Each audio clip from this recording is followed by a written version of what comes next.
Olá, pessoal, mais um episódio do nosso podcast E Agora, Jung? Hoje nós trazemos um tema muito interessante que é ser analista. Você já parou para pensar o que de fato é necessário aqui fora e o que é necessário aqui dentro para se tornar analista?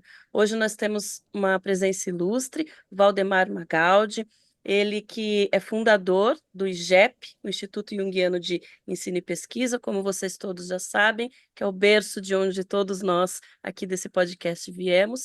E este homem tem simplesmente mais de 30 anos de experiência. Então, quando pensamos esse tema, eu e a Bárbara Peçanha, não poderia ser uma outra pessoa para dizer para nós com propriedade o que é necessário, Val, para ser um analista. Ai, na real, agora está dando 38 anos, desde quando eu comecei o meu primeiro atendimento, que era um atendimento social de uma moça anã que nunca tinha saído de casa a partir dos 8 anos de idade. Ela era enclausurada dentro da casa e ela tinha a mesma idade que eu, à época 30 anos. Eu estou com 68 agora. É interessante, né? E foi uma experiência muito rica atender aquela moça, né? Que hoje a gente chama, né? Que tem o nanismo e, e que nunca tinha saído de casa. Mas é interessante, Nath, Bárbara, primeiro, obrigado pelo convite. Sempre que eu posso, eu gosto de agregar e, e socializar as experiências, né? Cada um é a sua experiência é absolutamente única, né? Mas no fundo tem uma parte que é genérica. E eu lembro que quando eu era diretor de uma multinacional e estava muito mal, eu tinha conseguido, com 30 anos de idade, economicamente performar, né? Mas eu estava infeliz animicamente falando, né? Ou seja, mas eu não entendia direito o que era isso, apesar de que eu sempre tive uma base muito ligada às questões espirituais, sempre fui muito ligado às religiões de maneira mais ampla, ou seja, a espiritualidade mesmo, né? Tanto é que eu conhecia a Simone dentro deste meio, a gente fazia parte de grupos da teologia da libertação, né? Lutando contra a ditadura militar naquela época, tal. Então a gente tinha um ativismo, né? Mas eu não conhecia Jung. E de repente eu recebi um livro de presente do Hermann Hesse aliás, Hermann Hesse, do Miguel Serrano. E o Miguel Serrano era um indivíduo que era amigo do Hermann Hesse, que é um escritor que uh, frequentou toda a minha adolescência, né, com os livros Siddhartha, Lobo da Steppe, Jogo das Contas de Vidro, Demian, Kim Lupe, e o Jung, que eu não conhecia. E olha que eu já tinha feito uma graduação em psicologia, mas nunca tinha ouvido falar praticamente do Jung. Eu tinha ouvido falar do comportamentalismo, né? Skinner, Pavlov, Bandura, e, e da psicanálise, pouco do humanismo, e era isso. É uma colcha de retalhos e cada vez está pior. Sem base filosófica, sem base sociológica nenhuma. Naquela época, pior, porque era ditadura militar, né? E aí eu fui atrás do Jung e me encantei quando eu comecei a ler Jung e fui parar no Leon Bonaventure, que é o primeiro analista junguiano formado pela IAAP do Brasil, né? Ele é um belga casado com a Iete Bonaventure, que é uma finlandesa, na verdade, eu acho, ou é dinamarquesa ou finlandesa, eu tenho dúvida. Bom, mas e vieram para o Brasil. E ele teve contato com a Von Franz, com o próprio Jung. Então, imagina, ela foi assistente do Piaget na Sorbonne, olha, né? E eu lembro que eu comecei a fazer análise, comecei a estudar, comecei a fazer grupos de supervisão, cheguei a fazer grupos até com a Nise. Então, eu fiz aquilo que o Jung chama, né, do tripé da formação de um analista, né, que é a análise individual, que é a supervisão e que é a teoria, a base teórica.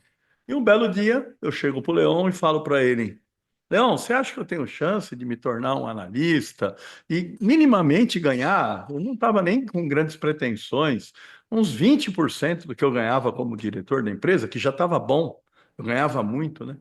E ele falou: e por que que você pergunta isso para mim? Eu não sou ninguém para te responder isso. Quem que tem que te responder é o teu self, é a vida.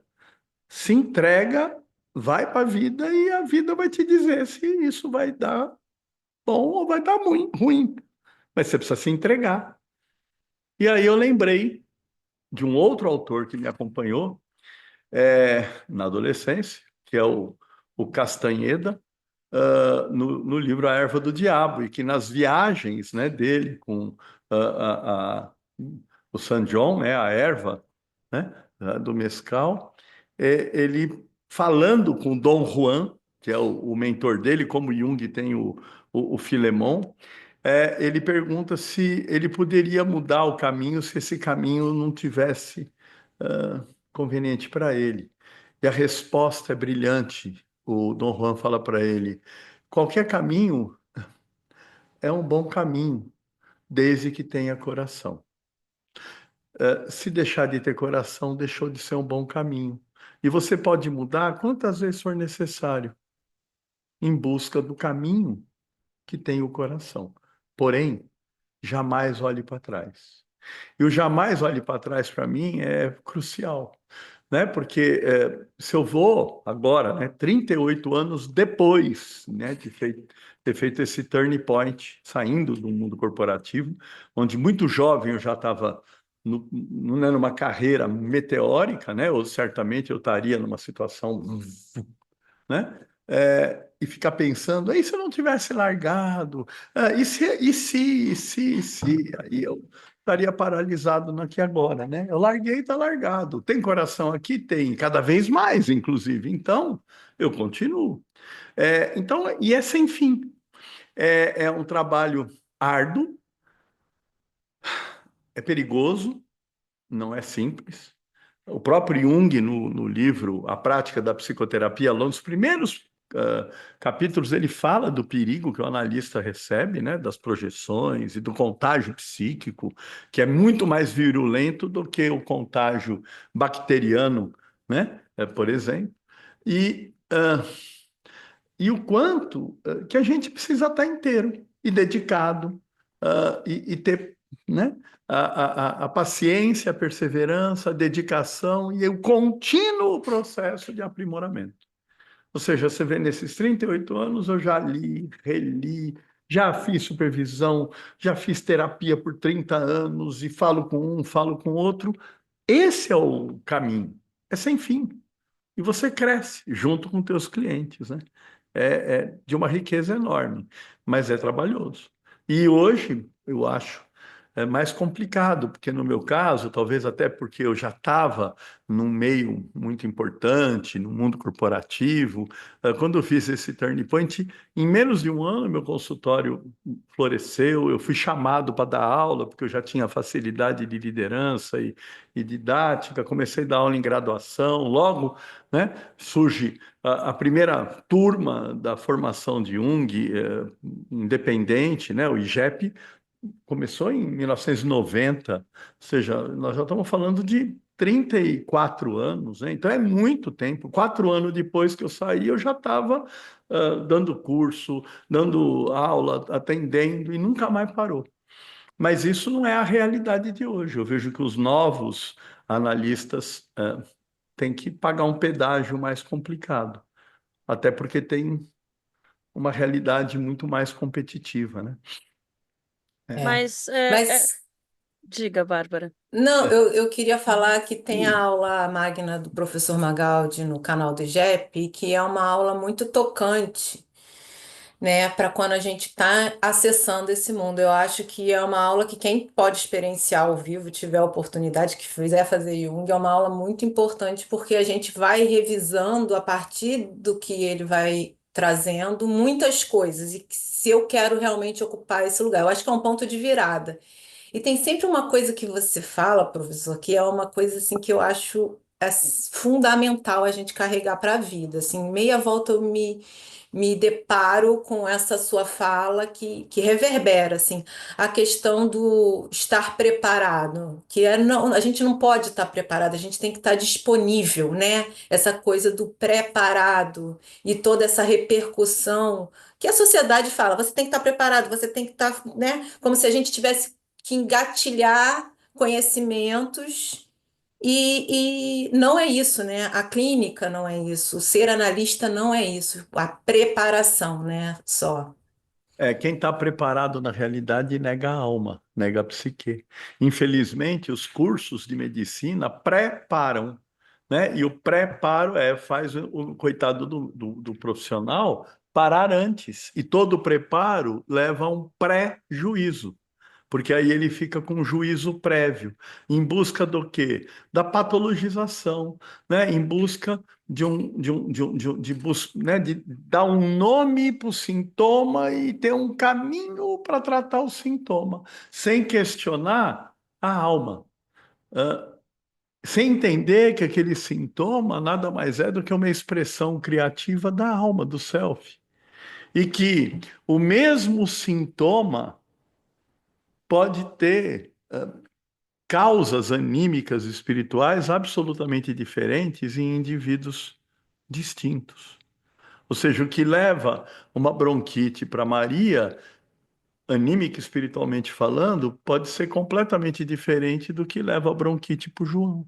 Então, o tratamento não pode ser o mesmo.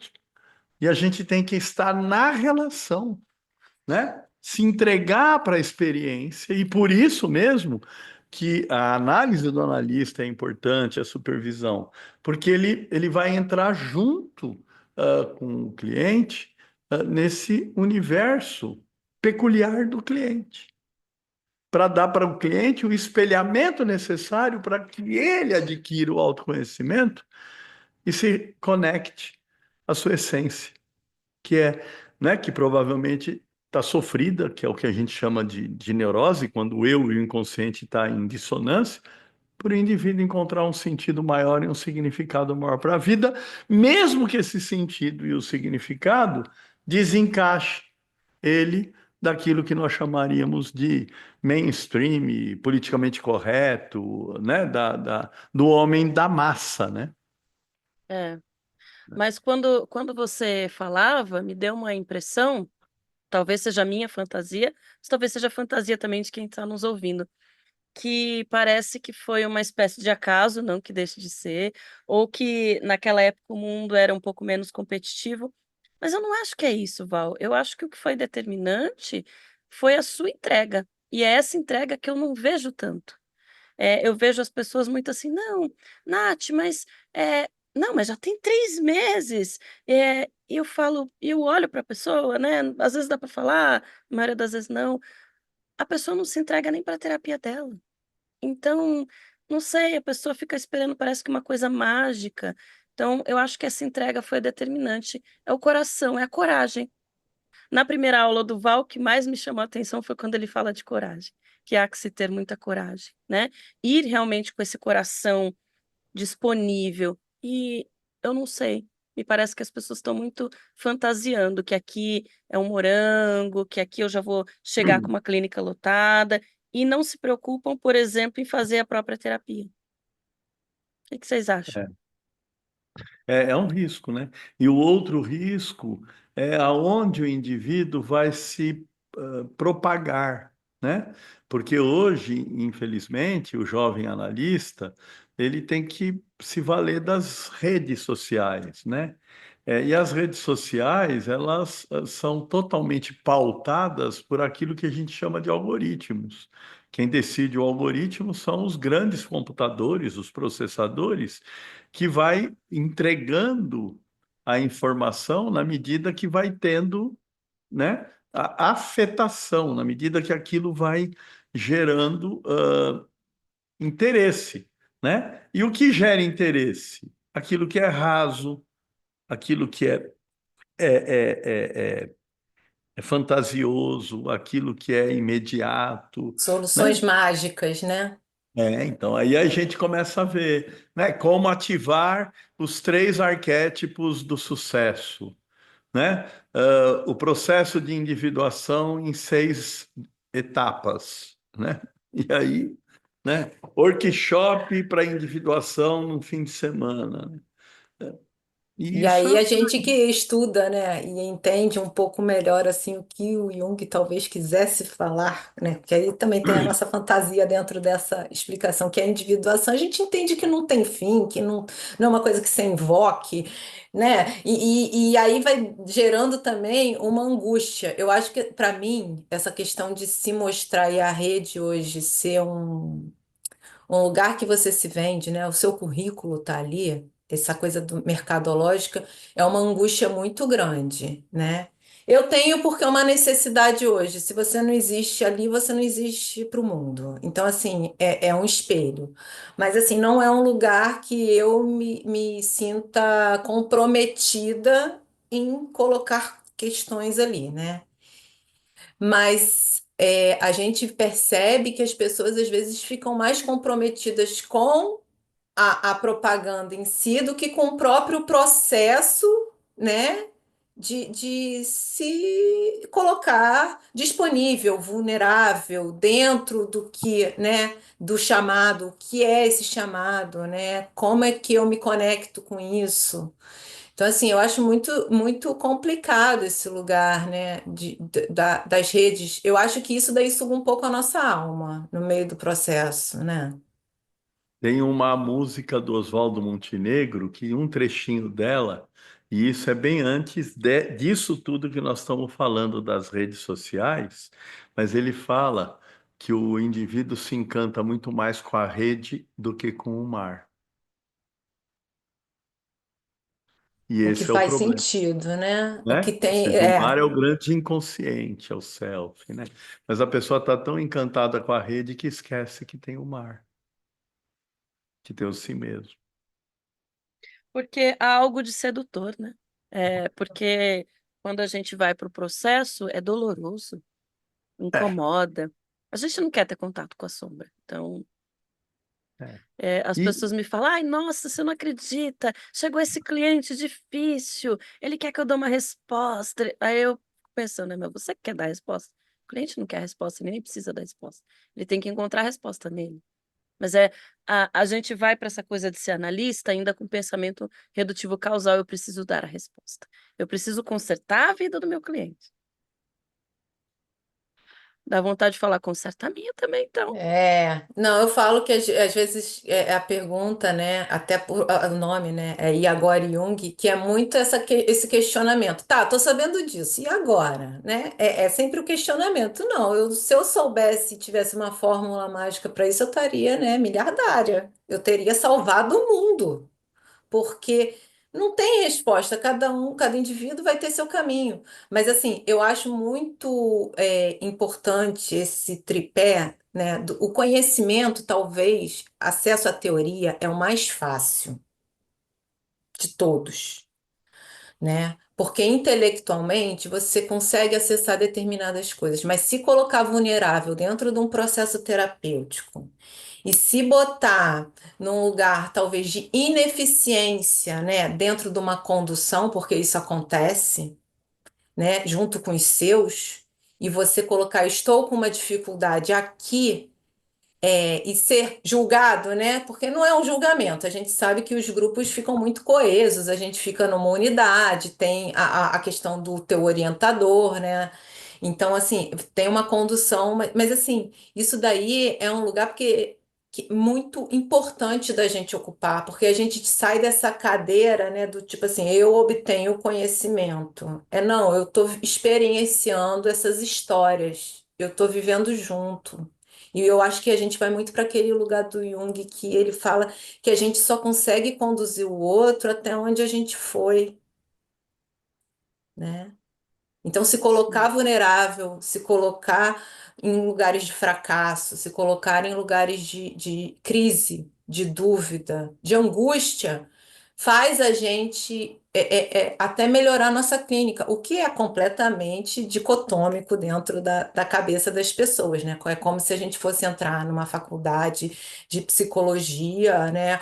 Ou de, ou de psiquiatria, ou fazer psicanálise ou psicologia analítica e fosse ser super bem resolvido e a vida estaria assim, né? Pronta para mim, né? É. Eu acho que a gente poderia falar um pouquinho desse tripé, porque os nossos ouvintes, nem todos são da nossa bolha junguiana. O que que o Jung preconizava como sendo esse tripé necessário para o indivíduo se tornar ou almejar ser um bom analista? Sim. Assim, se a gente pensar nessas três, né, eh, bases fundantes, né, é a análise do analista, é o construto teórico desse analista e a supervisão dos atendimentos desse analista. Se eu tiver que colocar isso em grau de valor, o mais importante de tudo é a análise do analista, né? Baseado, inclusive, nisso que a gente estava falando, do risco do contágio e da toxicidade que é o processo, e o do quanto que a gente pode levar o outro até onde a gente consegue ir. O Jung diz, né? Você espera que o seu cliente se entregue para você. Você precisa fazer isso 3 vezes melhor na sua experiência pessoal, né? Porque se você não consegue se entregar para um processo de autoconhecimento e confronto com a sua sombra, como é que você vai estimular o outro se autoconhecer e confrontar a sombra dele, né?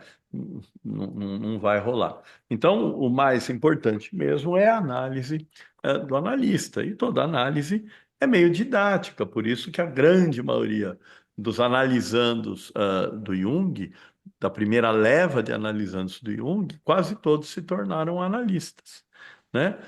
Porque viveram na pele, viveram, né, a experiência na profundidade, né?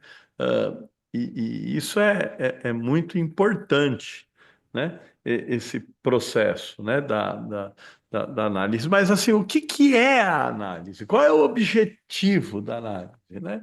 O objetivo da análise é uma fala muito banal, mas absolutamente complicada e profunda, que é o autoconhecimento.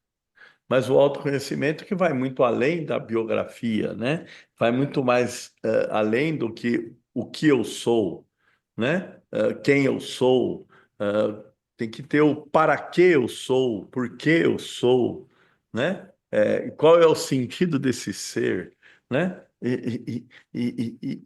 E a compreensão da complexidade, né? Ou seja, dos aspectos sombrios, das deficiências, das limitações, dos complexos, né? E aprender a respeitar e amar este ser imperfeito em busca de aperfeiçoamento. Então, por isso que a base da análise é autoconhecimento e autoestima, que é o amor próprio. Mas para que eu preciso ter autoconhecimento e autoestima? Né? Para adquirir a autonomia. E na autonomia eu rompo com os padrões, né? Limitantes, eu rompo com os códigos de conduta, eu rompo com as regras morais, porque agora eu estou autônomo. Então eu começo a criar a maneira de atuação a partir deste construto teórico, mas em consonância com a minha natureza. Por isso que Ou o Jung seja, me diz, torno eu mesmo, né? isso, junguiano só eu. Eu não quero que ninguém seja junguiano. Eu quero que o indivíduo compreenda este construto teórico e os, né? E o manejo prático, né? Ou seja, o manejo técnico desta teoria, mas utilize respeitando a sua natureza, né? Inclusive, né? As suas características de tipos, funções e valores e história de vida e tudo mais. Mas tudo isso para quê? Né? Para almejar um mundo melhor, né? Porque qual é o sentido da vida, né? é conexão, é contribuição, é evolução, né? É, e aí, né, na medida que eu começo a atender, é importante eu ter essa supervisão, como o nome diz, né, uma visão mais ampla, para eu poder correr menos risco de ficar nos pontos cegos, de ficar projetando, ou sendo projetado, sonhando, ou sendo sonhado pelo meu cliente, né? Sim, E a teoria, sim, é a base, né? Você lê, e relê, e relê, porque você precisa ter uma referência. Tanto é que no livro Rosário Filosoforum, que ele fala sobre a prática da psicoterapia e a transferência, fica claro que você tem a fala do analista, a fala do analisando, mas a fala da própria análise, do próprio construto teórico. E aí, em nome da análise, eu explico para o meu cliente. Muitas vezes o que que é ânima, ânimos, complexo, sincronicidade, né, arquétipo, a projeção. Eu situo ele para ele participar ativamente do processo da análise. Ou seja, ele passa também a ganhar uma importância e um protagonismo até que ele desperta o analista interno dele. E aí ele se liberta do analista externo. E aí a gente vai fazendo algumas sessões que a gente pode chamar de revisão, né? Ou seja, nesses 30 anos que eu tive com o Leão, no final ele falava assim: ah, vem a cada 2 meses, vem só quando tiver um sonho importante, né? Porque parece que eu já estava nesse solilóquio, né? Nesse gente. diálogo, né? Intrapsíquico muito profundo, comigo mesmo, no dia a dia, né? É isso.